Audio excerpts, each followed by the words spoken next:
કડા ગામમાં બિરાજમાન સિદ્ધેશ્વરી માતાના ઇતિહાસ વિશે। મિત્રો, સિદ્ધેશ્વરી માતા સિંધ પ્રદેશમાં સિકોતર માતાના નામે પ્રખ્યાત હતા।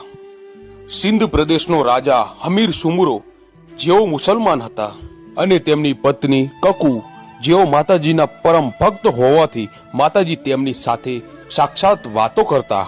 એટલું જ નહીં, હમીર કકુની ભક્તિથી પ્રસન્ન થઈને માતાજી હમીર કકુની 150 ભેંસોની રખેવાળી જાતે કરતા હતા। માતાજીની અપાર ભક્તિને કારણે હમીર માતાજીના પુવા હતા અને માતાજી અલગ અલગ સ્વરૂપે હમીર જોડે વાતો કરતા। આ બાજુ પાટણના રાજા સિદ્ધરાજે હમીર કકુની 150 ભેંસો ચોરવાનો નિર્ણય કર્યો। હમીર કકુની 150 ભેંસો ચોરી પાટણ લાવ્યા ત્યારે કકુએ માં સધીને મેણા ટોણા માર્યા અને ભેંસો પાછી લાવવા કહ્યું। હમીર કકુનું મેણું સાંભળીને સડી વઢિયારમાં વરણા આવીને કીધું, ખોડિયાર, હું પાટણ મારી 250 ભેંસો લેવા પાટણ જાઉં છું।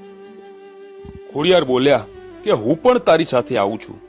એટલે સધીએ ખોડિયારને કીધું કે ના, હું એકલી જ પહોંચી વળીશ અને રાતના 12 વાગ્યે સધી પાટણના દરવાજે ઉતરી।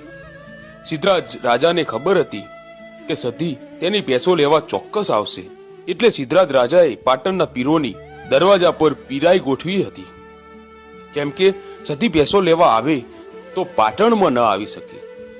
એટલે સધી પાટણના દરવાજા બાજુ વળી એટલે પીરોએ રોકી અને કહ્યું કે બોન ક્યાં જાય છે?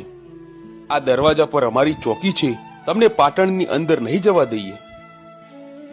એટલે સધી બોલી કે અલ્યા પીરો, મેં સધીએ સિદ્ધરાજ રાજાનું મેણું ભાગવા આ ભેંસો આપી હતી અને હવે ભેંસો પાછી લીધા વગર હું સધી પાછી નહીં વળું। આ પાટણના પીર સમજી ગયા કે સધી ભેંસો લીધા વગર પાછી વળશે નહીં।